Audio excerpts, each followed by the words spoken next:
Is a bloomin' onion really an Australian thing? No, that's an American. It's just Outback Steakhouse.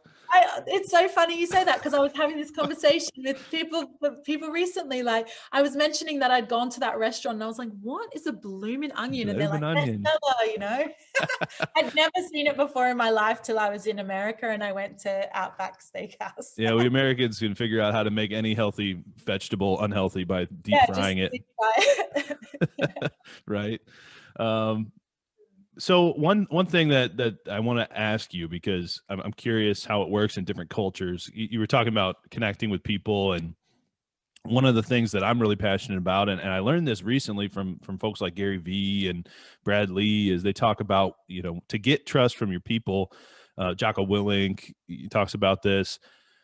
To get trust from your people, you need to give trust first as a leader. And, it's lots of leaders think, oh, they need to earn my trust before I'm going to give it out. But, it's really hard for your people to trust somebody that doesn't trust them back. And so is that something that works in every culture? Like, do you see that being something that resonates in the different cultures, or are there certain cultures that maybe think about that differently? Yeah, I would say for the most part, that was always my strategy. It definitely backfired. There was some moments where I gave too much leniency, or I came across too relaxed, and that really slapped me in the face in terms of our operations. And I was not able to build that leader mentality, that rapport back up in the time that we were together. But one strategy that I continued to use, especially as I mentioned that I had that restraint of time, was I immediately said, guys, this is the kind of leader I am. And I would say, I from the very first moment, I give you guys a lot of leeway because I expect you guys to think outside of the box. I expect you to be creative. I expect you to come to me with ideas. And if we are able to form that kind of a bond, and if we are able to come up with new ideas together and improve our operations together, that's where our strength is going to be as a team.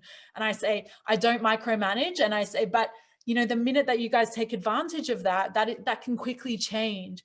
So because I didn't have a lot of time with these guys, I started to try that strategy and say, this is what you can expect in the next 2 months from me as your leader.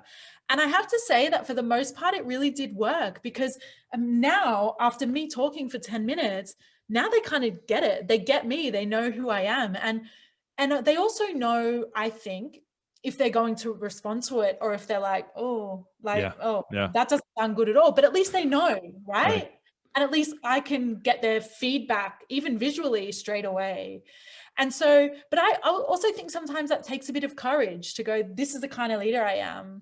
And instead of waiting and, I hope they like me, I hope they respond well to me, I hope they kind of do what I say in a way, by putting your heart on your sleeve, as the saying goes, you are able to, I think, build that rapport and just establish that connection quite quickly for the majority of people. And they're able to see you not just as a leader, but as a person really, really, really quickly. So I started using that and it worked. And I was like, okay, I'm just going to roll with this until it doesn't work anymore. But that was the strategy that I used. And I think especially for new, young leaders that are in their first couple of roles, I think it's a nice strategy, because you're sharing yourself, right? It's storytelling. You're telling them about you. So generally that's a little bit easier than thinking, oh my gosh, I don't have all these leadership strategies. I don't know all the terminology. I don't know how to handle these situations. So if you lead with yourself and your own story, I think sometimes that connection can be made quite quickly and very to a really deep level. I absolutely love that. Absolutely love that. And I pose the question to all you leaders out there in the GLE network, or maybe you're sitting thinking about leaders you've had. When was the last time that you sat down and shared with your people who you are as a leader, and how you will be communicating as a leader, and how you want your people to communicate with you, and really taught your people how to communicate with you and how you're going to communicate with them, and set those expectations? Because I think many leaders don't take the time to do that. And something that simple can be life changing. I mean, from day one, it doesn't have to take a lot of time. Like you said, you didn't have time in Cirque du Soleil. You had 2 days or 1 day or whatever, right? It needed to work because Yeah. the show was going on. So, Exactly. it had to happen. And, I just think about that. And I think that's a great takeaway for our audience and all the leaders out there. Make sure you teach your people how you want them to communicate and how you're going to communicate, and set that expectation, because so few do that. And I think it's a huge tool to be able to do that. And it does take courage. I think you Yes. nailed it. It does take courage to do that.